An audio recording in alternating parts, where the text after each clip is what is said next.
বিসমিল্লাহির রহমানির রহিম। আমি তৌহিদ আবার রিয়েক্ট ওয়ার্ল্ড আমার এই চ্যানেল থেকে আপনাদের স্বাগতম জানাই। আসসালামু আলাইকুম। তো আমি আসলে এই আমাদের দ্বিতীয় স্বাধীনতা এই ভিডিওতে কিছুটা শেয়ার করছিলাম।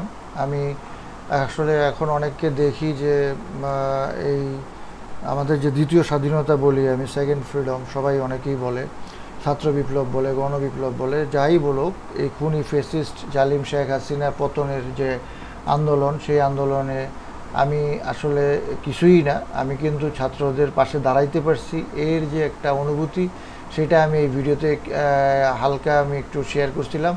এবং আমি 6ই আগস্ট আমার ফেসবুকে আমি শেয়ার করি এবং 7ই আগস্ট একটা ভিডিও শেয়ার করি, যেটা আমি শাহবাগ মঞ্চের দিকে যাচ্ছি।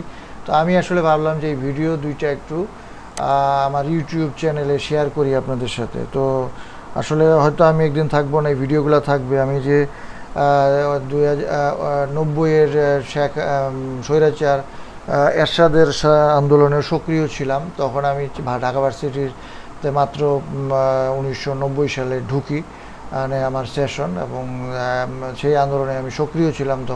তখন আমি খুব কাছ থেকে সেই আন্দোলনে অংশগ্রহণ করি, ঢাকা ভার্সিটির স্টুডেন্ট হিসাবে মিটিং মিছিল, অনেক কিছু, অনেক স্মৃতি। আর এখন এই বয়সে বা যত আমায় অসুস্থ থাকি বেশিরভাগ, তারপরও আমি কিন্তু এই আন্দোলনে তাদের পাশে থাকতে পারছিলাম। এটা অনেক বড় বিষয়, কারণ 5 আগস্ট কিন্তু স্বাধীন হয়, বা শেখ হাসিনা বা খুনি ফেসিস্ট জালিম হাসিনা বাংলাদেশ ছেড়ে পালায়। এখন 4 আগস্ট কিন্তু আমরা জানতাম না, 4 আগস্ট কিন্তু চরম অবস্থা হয় এবং একদিনে 100 প্রায় বলে, আমরা পরে জানি যে আরও বেশি খুন হয়। খুন যেই জিনিসটা আমি তখন জানতাম না যে 4 আগস্ট কী হবে, চারিদিকে একটা ভয়। আমি 4 আগস্ট 2024 ব্লাডি সানডে, চারিদিকে ভয়, অনিশ্চয়তা, আজকে কি হবে, আর কত মৃত্যু হবে, শোনা যায় 100, হয়তো আরও বেশি মাত্র একদিনে। যাই হোক, আমার নিজের চাক্ষুষ করা শাহবাগ, নিজের হাতে রেকর্ড করা ভিডিও, স্টুডেন্টদের চোখে মুখে জেদ জয়ের জন্য চাওয়া, মরে যাওয়া, সব কিছু সে এক অন্য অনুভূতি, সব কিছু সাক্ষী হওয়া, স্টুডেন্টদের অংশ হয়ে যাওয়া, সে 90-এর মতো, অর্থাৎ 90-এর স্বৈরাচার আন্দোলনে আমি ছিলাম সক্রিয়ভাবে। আর এখানে আমি ছাত্রদের পাশে দাঁড়াইতে পারছিলাম, তাদের অংশ হইতে পারছিলাম, এটা অনেক বড় বিষয়। এটা কিন্তু 18 কোটি মানুষের ভিতরে সবাই পায় নাই, সবাই হইতে পারে নাই। স্টুডেন্টদের অনেকে শাহবাগ, আমি যখন যাই তখন একটা বিশেষ ঘটনা ঘটে। ঘটনাটা হইল যে কিছু স্টুডেন্ট শাহবাগের মঞ্চ ছেড়ে চলে যেতে চায়, যেটা কিন্তু আসলে পরবর্তীতে অনেক বড় একটা ঘটনা হইতো যদি তারা চলে যেত। কারণ এই অংশটা যদি শাহবাগের দখল ছেড়ে দেয়, তখন কিন্তু আওয়ামী লীগের ওরা দখল করে নিত, অথবা পুলিশ, বিডিআর, আর্মি যারা তখন সক্রিয় ছিল শেখ হাসিনার পক্ষে, তারা কিন্তু এটা দখল করে নিত এবং তারা একটা গুজব ছড়ায় যে সায়েন্স ল্যাবরেটরিতে ছাত্রদের মারা হচ্ছে, অত্যাচার করা হচ্ছে, সুতরাং তাদের সেখানে যাইতে হবে। আসলে ওইখানে একটা ধোঁকা দেওয়া হয়। তো তখন আমি তাদের সাথে, আমাদের শাহবাগের মঞ্চ যাতে না ছাড়ে, আমি আর চুপ করে থাকতে পারি না। হ্যাঁ, তখন আমি তাদের সাথে একটা হুজুর পাক সাল্লাল্লাহু আলাইহি সাল্লামের উহুদের যুদ্ধের একটা ঘটনা সাহাবীদের সাথে ঘটে যাওয়া, সেই ঘটনাটা আমি শেয়ার করি এই ভিডিওতে। আমরা এখন এই জায়গা ছাড়বেন না, জায়গা ছাড়বেন না, আপনারা কখনো জায়গা ছাড়বেন না। আমার আল্লাহর রাসূল মানা করছিল জায়গা ছাড়তে, সাহাবীরা জায়গা ছেড়ে দিয়েছিল। এরপরে সবচেয়ে বড় ক্ষতি হয়েছে আমাদের। এটা ইতিহাস। আল্লাহ কেন দেখাইছে? আল্লাহ কেন দেখাইছে আমাদেরকে? এই জন্য দেখাইছে যে সামনে তোমাদের এরকম পরিস্থিতি আসবে, তখন তোমরা এখান থেকে শিক্ষা নাও। সাহাবারা কেন প্রশ্ন করতো? এই জন্য প্রশ্ন করতো যেতে আমরা শিখতে পারি। নাইলে সাহাবাদের প্রশ্ন করার দরকার আছে? আর সেগুলি আমাদের পর্যন্ত আসার দরকার আছে? নাই। আজকে এখানে মরে যাব, হইলে গাজী নাইলে শহীদ, এই সুযোগ কি আসছে কেউ বাংলাদেশে? আমাদের আসছে। মরে যাব, 14 বছর 15 বছর তো মরেই আছে।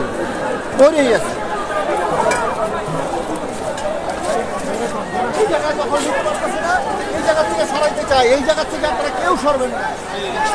আল্লাহর রাসূলের শিক্ষা, সাহাবাদের বলছিল তোমরা জায়গা ছাড়বা না, তোমরা যাবা কিন্তু জায়গা ছাড়বে না। জায়গা ছাড়তে সবচেয়ে বড় ক্ষতি হয়েছে আমাদের। ওই শিক্ষা যুগে যুগে আসছে। 14 বছর 12 বছর ঘর বন্দি আমরা।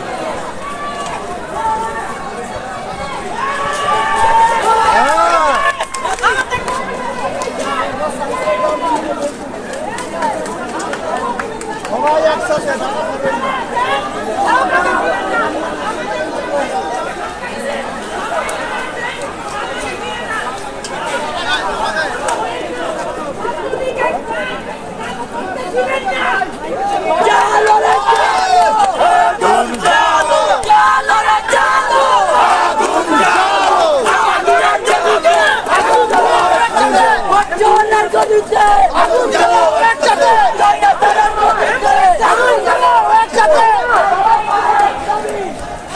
সবাই একটু শুনি আমরা সবাই শান্ত হই আমাদের রক্তের মধ্যে কিন্তু আগুন জ্বলছে দাউ দাউ করে আমার ভাইদের রক্ত মন্দিরের রক্ত যেভাবে ছাত্রলীগরা যেভাবে পুলিশরা ভয় দিতে আমরাও সেখানে থাকতে পারতাম আজকে যদি মারা যেতাম এখানে থাকতে পারতাম না ছাত্রলীগ আমাদের ইমোশন নিয়ে খেলছে আমি একটা কথা বলছি আপনাদের প্লিজ আপনারা গুজবে কান দিয়েন না আমাদের সমন্বয়ের সাথে কথা বলবেন ওই যে মাঝখানে সমন্বয় আছে একজনকে অন্তত কথা বলে তারপর কারো ডাকে আসবেন দেখেন আমাদের কিন্তু বোনাকে নেট নাই এই কথা কি ছিল আমি আপনাদেরকে আরো একটা কথা বলছি আমি আপনাদেরকে আরো একটা কথা বলছি আমরা এতদিন ধরে এই যে আন্দোলন করতেছি প্রত্যেকের ভার্সিটির সামনে করেছিলাম গোলাগুলি হলে তাদের সামনে হয়েছে কেউ চট্টগ্রামে হল করছিল না আজকে সমাবেশটা আমাদের এখানে চুপটার সময় সমাবেশ এখানেই ছিল এখান থেকে জায়গা ছাড়বেন না এই কথাটা তখনও বলা হয়েছিল আজকে ঠিক সেই টার্গেটটা করা হয়েছে আমরা সবাই জানি এটা আমাদের মেন সমাবেশ আমরা এখান থেকে সরে যাওয়া মানে আমাদের এই জায়গাটা ধস নামবে আমাদের রক্তে গোসল করবে আমার এই বাংলাদেশ না আমাদের মধ্যে ছাত্রলীগ ছড়িয়ে ছিটিয়ে আছে আমরা কেউ বলবে না আমাদের কোটি কয়েক মানুষের জন্য আমাদের এই জায়গাটা ছাড়লে আমাদের আমি আরেকটা কথা বলছি আমাদের এখানে কিছুক্ষণ আগে সাংবাদিক ছিল তাদের দিয়ে গেছে এই সময়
আসলে আমি ভিডিওগুলার বড় কথা না এই যে স্মরণীয় মুহূর্ত আমার জীবনের সেটাই আমি আপলোড করে রাখলাম ভিডিও হিসাবে।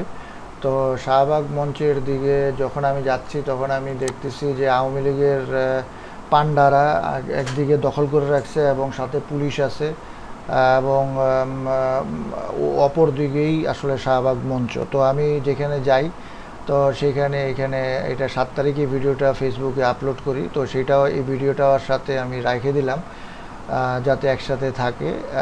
আসলে আমরা তখন জানি না যে কখন আমরা বাঁচবো না মরবো, আমরা মানে তখন ওরকম একটা অনুভূতি আর কি, যে মানে বাঁচলে গাজী মরলে শহীদ, এরকম একটা অনুভূতি যে মরে যাব। তা এখন আজকে কিছু হবে নাইলে মানে একটা কিছু হবে, এরকম একটা চারিদিকে অবস্থা আর কি। আর তখন তো চারিদিকে মানে জেদ স্টুডেন্টদের চোখে মুখে সেরকম। তা আমি তখন শাহবাগের দিকে যখন যাই তখন আমি রিক্সা থেকে নামায় দেয় এবং অপর দিকেই আওয়ামী লীগের পান্ডারা পুলিশের সাথে অবস্থান করে এবং বিপরীত দিকে শাহবাগ মঞ্চ। তো সেদিকে আমি যাইতেছি আর কি। আসলে তখন ভিডিও করব, সেই ভিডিও আপলোড হবে, আমি বাইকে আমি জানি না।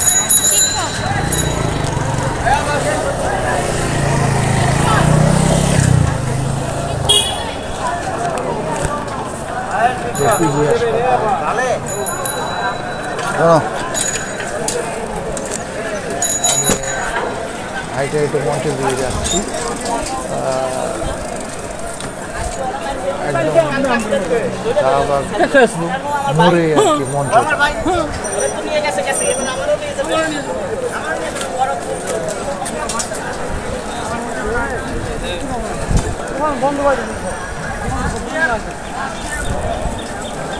ভিডিওগুলো একসাথে রাখলাম। একটা স্মৃতি হিসেবে থাকলো। 6 তারিখে একটা ভিডিও আপলোড করি ফেসবুকে, আরেকটা 7 তারিখে। তো এগুলো তো আর থাকবে না ফেসবুকে, তো ভাবলাম যে ইউটিউবে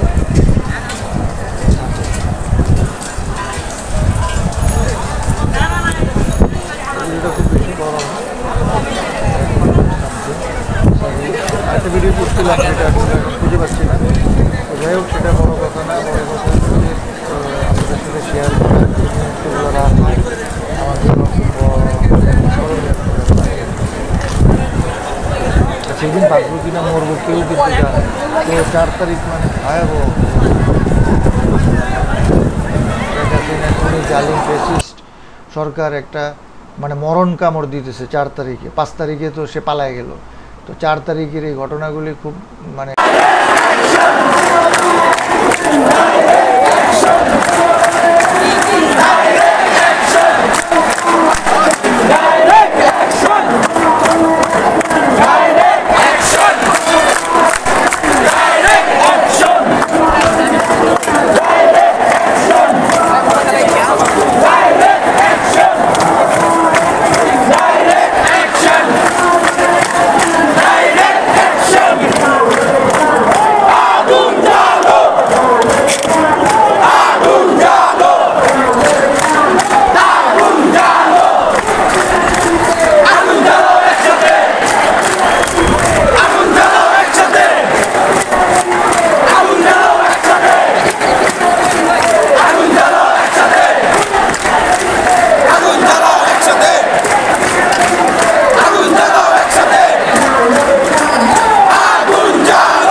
স্মরণীয় যে কোনো কিছু করতে পারতো। আর এই রিয়েক্ট ওয়ার্ল্ডে আমি আগেও 2টা ভিডিও দিছি, আরও ভিডিও দিব। আমার শরীর আসলে সবসময় ভালো থাকে না, এই জন্য খুব বেশি রেগুলার থাকতে পারি না। তারপরও আমি আমার এসএনসি মডেল নিয়ে কথা বলবো। আমার রিসার্চ 35 বছরের রিসার্চ, এবং এই মডেলটা আসলে খুব দরকার আমাদের দেশ এবং মানুষের জন্য, সেটা আমি শেয়ার করব। আর আপনারা আমার সাথে থাকবেন। আমার ভিডিও খুব বেশি মানুষ দেখবে সেটা আমি আশা করি না, তারপরও যারা দেখবে তারা নতুন কিছু পাবে, সেটাই আমি ইয়ে করি। কারণ এখন আমরা এই মিডিয়াগুলা বা এই 2 মাস হয়ে গেছে ইউনূস সরকারের যে আসছে, আমরা তাদেরকে সময় দিতে চাই, কিন্তু তার মানে এই না যে এমন একটা সময় যেটা আসলে আমরা কিন্তু একটা কিছু দেখতে চাই, একটা কিছু হচ্ছে।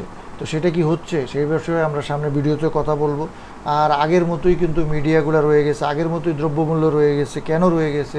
সিন্ডিকেট কেন ভাঙতে পারতেছে না? মানুষের দুঃখ কষ্ট কিন্তু সেরকমভাবে দূর হচ্ছে না।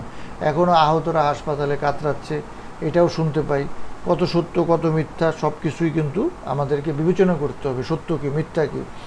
তো এই সামনের ভিডিওতে আমরা এই কথা বলবো। আর এই দুইটা ভিডিও রাখাই এই ভিডিওটার মূল উদ্দেশ্য ছিল।